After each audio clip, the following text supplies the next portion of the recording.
Assalamualaikum warahmatullahi wabarakatuh. Selamat pagi semua.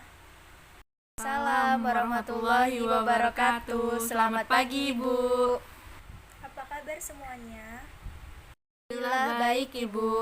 Alhamdulillah baik. Sebelum kita memulai pembelajaran pada pagi hari ini, hendaknya kita berdoa terlebih dahulu. Ketua kelasnya boleh memimpin temannya untuk berdoa. Baik, sebelum kita memulai pelajaran pada pagi hari ini, mari kita berdoa sesuai dengan kepercayaan masing-masing. Berdoa mulai. Berdoa selesai. Ibu akan mengecek kehadiran pada pagi hari ini. Apakah ada yang tidak hadir? Hadir semua, Ibu. Alhamdulillah, semangat sekali. Semoga semangatnya tetap terus terjaga. Bismillahirrahmanirrahim. Kita mulai pembelajaran pada pertemuan ini. Pada pertemuan sebelumnya, kita telah membahas mengenai materi tentang larutan penyangga. Adakah yang sudah tahu mengenai materi yang akan kita bahas pada pertemuan ini? Saya, Bu. Materi hari ini yaitu mengenai hidrolisis garam. Betul. Sebelum kita lanjut ke materi, Ibu ingin bertanya, adakah yang masih mengingat sifat larutan itu apa saja? Saya, Bu. Sifat larutan itu ada asam, basa, dan netral, Bu. Benar. Selanjutnya, ada yang tahu bagaimana garam bisa terbentuk? Saya, Bu. Yang saya tahu, garam terbentuk karena adanya reaksi asam dan basa. Benar. Lalu apakah ada yang tahu apa saja sifat garam? Saya, Bu. Garam yang terbentuk dari asam kuat dan basa kuat, maka sifat larutan garamnya netral. Lalu garam yang terbentuk dari asam kuat dan basa lemah, sifat larutan garamnya asam. Selanjutnya, garam yang terbentuk dari asam lemah dan basa kuat, sifat larutan garamnya adalah basa. Benar sekali, seperti yang perlu diketahui bahwa sifat larutan garam tergantung pada kekuatan relatif asam basa penyusunnya. Seperti yang telah dikatakan oleh teman kalian, bahwa garam yang terbentuk dari asam kuat dan basa kuat, larutan garamnya akan bersifat netral. Lalu, garam yang terbentuk dari asam kuat dan basa lemah, maka sifat larutan garamnya adalah asam. Selanjutnya, garam yang terbentuk dari basa kuat dan asam lemah, maka sifat larutan garamnya adalah basa. Serta garam yang terbentuk dari asam lemah dan basa lemah, maka sifat larutan garamnya menyesuaikan dengan tetapan ionisasi asam ataupun tetapan ionisasi basanya. Sekarang kalian amati dan cermati wacana yang ada pada LKPD yang telah Ibu berikan berikut.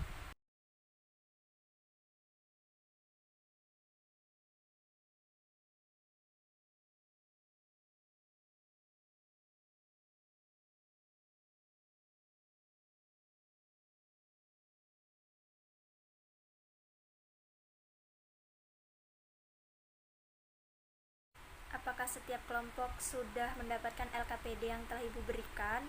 Sudah, Bu. Baik, Ibu akan memberikan kalian waktu selama 20 menit untuk mencermati dan mendiskusikan bersama teman kelompok terkait wacana dan hal-hal pada LKPD tersebut. Lalu diskusikan juga mengenai rancangan percobaan yang akan kita lakukan, mulai dari prosedur hingga alat dan bahan apa saja yang akan kita gunakan. Apabila ada yang kurang dipahami, bisa ditanyakan secara langsung. Baik, Ibu. Ibu, saya ingin bertanya terkait prosedur referensinya bisa dicari di mana ya, Bu? Untuk referensi, kalian bisa mengambil referensi dari manapun, asalkan referensi yang akurat serta yang masih berhubungan dengan percobaan yang akan kita lakukan. Baik, terima kasih, Bu. Sama-sama. Bu, kelompok 2 telah selesai, hanya sampai pada prosedur percobaan serta alat dan bahan kan, Bu? Iya, Winter. Apakah kelompok lain sudah selesai seperti kelompok 2? Sudah, Bu. Baik, untuk pertemuan hari ini mungkin Ibu cukupkan sampai di sini. Jangan lupa berdiskusi mengenai LKPD-nya untuk percobaan yang akan kita lakukan pada pertemuan selanjutnya. Ibu akhiri, wassalamualaikum warahmatullahi wabarakatuh. Ibu, Waalaikumsalam warahmatullahi wabarakatuh. Assalamualaikum warahmatullahi wabarakatuh. Selamat pagi semua. Waalaikumsalam warahmatullahi wabarakatuh. Selamat pagi, Ibu. Apa kabar semuanya? Baik, Ibu. Alhamdulillah.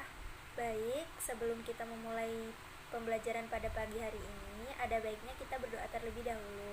Ketua kelas boleh memimpin doanya. Baik, sebelum kita memulai pelajaran pada pagi hari ini, mari kita berdoa sesuai dengan kepercayaan masing-masing. Berdoa mulai. Berdoa selesai. Ibu akan mengecek kehadiran pada pagi hari ini. Adakah yang tidak hadir? Hadir semua, Bu. Alhamdulillah, semangat sekali. Semoga tetap terus semangat. Baik, pada pertemuan sebelumnya, kita telah membahas mengenai LKPD yang telah kalian rancang untuk percobaan pada pertemuan ini. Sebelum memulai percobaan, adakah hal-hal yang ingin ditanyakan terlebih dahulu? Saya, Bu, kenapa garam dapat memiliki sifat yang berbeda-beda ya, Bu? Bagus, ada lagi yang ingin bertanya? Saya, Bu, proses hidrolisis itu bagaimana ya, Bu? Nah, untuk menjawab pertanyaan kalian, mari kita melakukan percobaan dengan rancangan yang telah kalian buat kemarin. Sebelum melakukan percobaan, Ibu harap kalian memakai keamanan lab agar terhindar dari bahaya. Lalu, setelah melakukan percobaan, kalian bisa melanjutkan untuk berdiskusi mengenai LKPD yang telah dibahas kemarin. Baik, Ibu. Setelah menyiapkan alat dan bahan, celupkan lakmus berwarna biru ke dalam larutan NaCl dan tidak ada perubahan warna. Kemudian celupkan lakmus warna merah ke dalam larutan NaCl dan tidak mengalami perubahan warna. Selanjutnya, celupkan kertas lakmus berwarna biru ke dalam larutan CH3COONa. Tidak ada perubahan warna. Kemudian, lakmus berwarna merah, yaitu mengalami perubahan warna menjadi warna biru. Selanjutnya, celupkan lakmus berwarna biru ke dalam larutan NH4Cl dan adanya perubahan warna menjadi merah. Kemudian, lakmus berwarna merah celupkan ke dalam larutan NH4Cl namun tidak ada perubahan warna. Selanjutnya, celupkan lakmus berwarna biru ke dalam larutan Na2CO3 dan tidak mengalami perubahan warna. Kemudian, celupkan lakmus berwarna merah ke dalam larutan Na2CO3 dan mengalami perubahan warna menjadi biru. Kemudian, celupkan lakmus berwarna biru ke dalam larutan Al2SO4 3 kali, yaitu mengalami perubahan warna menjadi merah. Kemudian, lakmus berwarna merah celupkan ke dalam larutan Al2SO4 3 kali, namun tidak memiliki perubahan warna. Setelah kalian melakukan percobaan, silahkan kalian tulis data hasil pada tabel hasil pengamatan. Baik, Ibu. Setelah itu, Ibu akan memberikan kalian waktu 15 menit untuk berdiskusi mengenai data hasil kalian kepada kelompok masing-masing. Waktu diskusinya selesai ya. Baiklah, adakah yang mau menjadi perwakilan kelompok untuk mempresentasikan hasil percobaan kelompoknya? Saya, Bu, yang akan mempresentasikan data hasil berupa tabel pengamatan dari kelompok 1.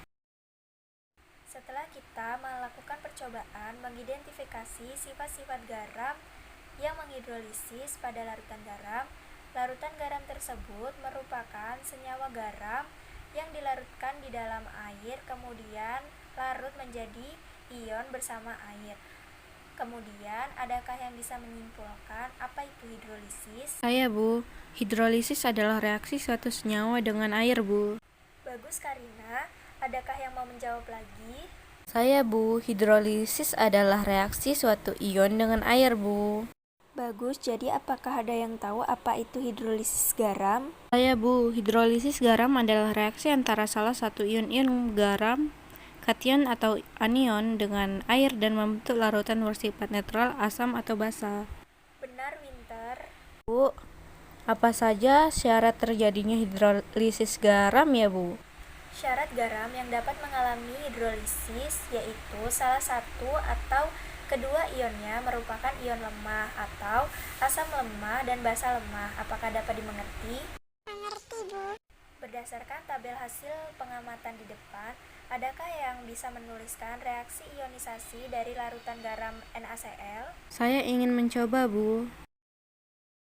Sudah benar, sekarang perhatikan ke depan ya. Si di papan tulis adalah reaksi kation dan anion dari NaCl. Dapat dilihat apakah terjadi reaksi dengan air?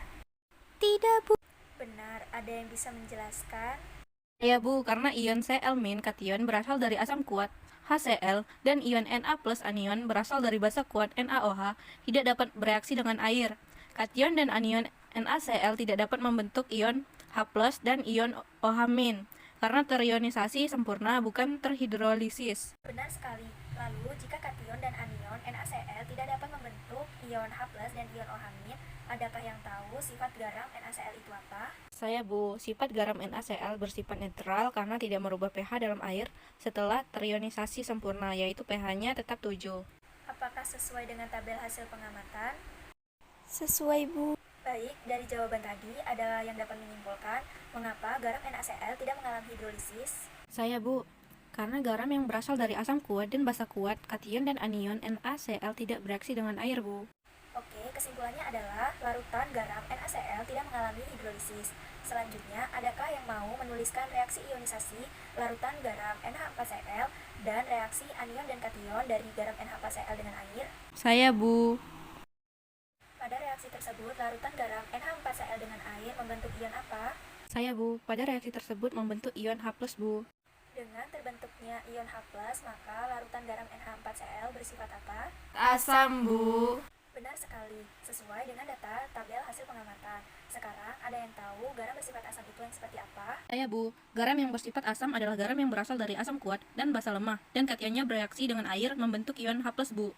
Benar sekali, lalu apakah larutan NH4Cl mengalami hidrolisis? Saya Bu, pada larutan NH4Cl, kationnya bereaksi dengan air, namun anionnya tidak bereaksi dengan air. Apakah itu berarti mengalami hidrolisis atau tidak ya Bu? Iya, larutan garam NH4Cl mengalami hidrolisis sebagian. Adakah yang tahu mengapa dikatakan hidrolisis sebagian? Saya Bu, karena hanya ion NH4+ yang bereaksi dengan air ya Bu, sedangkan ion Cl- tidak bereaksi dengan air Bu. Benar sekali, karena hanya salah satu anion atau kationnya saja yang dapat bereaksi dengan air, makanya dapat diartikan sebagai hidrolisis sebagian.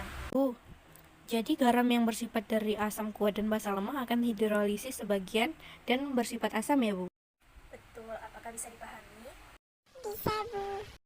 Oke, selanjutnya kita akan membahas mengenai larutan garam CH3COONA.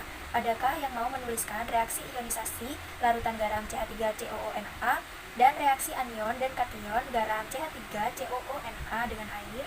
Saya Bu. Perhatikan reaksi tersebut. Anion dari garam CH3COONA dengan air dapat membentuk ion apa? OH-, Bu. Dengan terbentuknya ion OH-, maka larutan garam CH3COONA bersifat apa? Basa, Bu. Sesuai dengan data pada tabel hasil pengamatan. Sekarang, ada yang tahu garam yang bersifat basa itu seperti apa? Saya Bu, garam bersifat basa yaitu garam yang berasal dari asam lemah dan basa kuat, serta anionnya bereaksi dengan air membentuk ion OH- Bu. Benar, lalu apakah garam CH3COONA mengalami hidrolisis? Saya Bu, larutan garam CH3COONA mengalami hidrolisis namun sebagian karena hanya ion CH3COO- yang dapat bereaksi dengan air, sedangkan ion Na+ tidak bereaksi dengan air, yang artinya larutan garam CH3COONA bersifat basa. Ya, benar sekali. Garam yang berasal dari asam lemah dan basa kuat akan mengalami hidrolisis sebagian dan akan bersifat basa.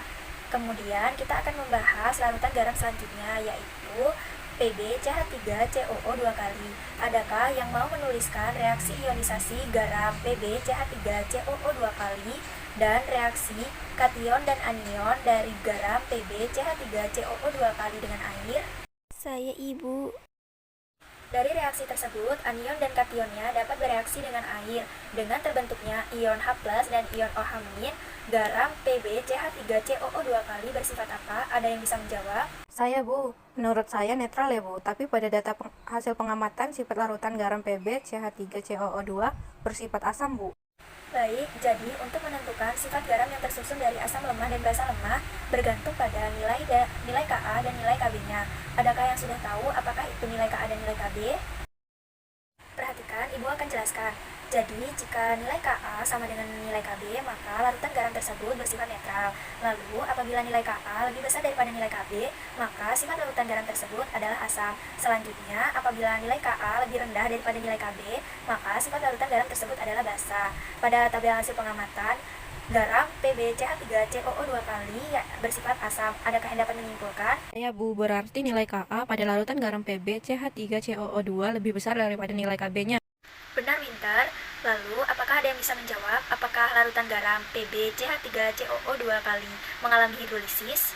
Saya Bu, larutan garam PbCH3COO2 mengalami hidrolisis sempurna Bu, karena kation serta anionnya bereaksi dengan air Bu. Benar sekali Gisel. Baik, apakah sudah paham semua mengenai materi sifat garam menghidrolisis? Sudah, Bu. Baik, adakah yang dapat menyimpulkan terkait materi pada pertemuan kita hari ini?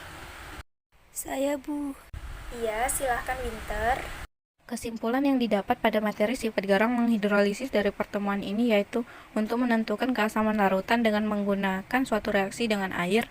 Jika keasaman suatu larutan garam ditentukan dari kekuatan asal garam yang kuat untuk menentukan sifat larutan garam, maka 1.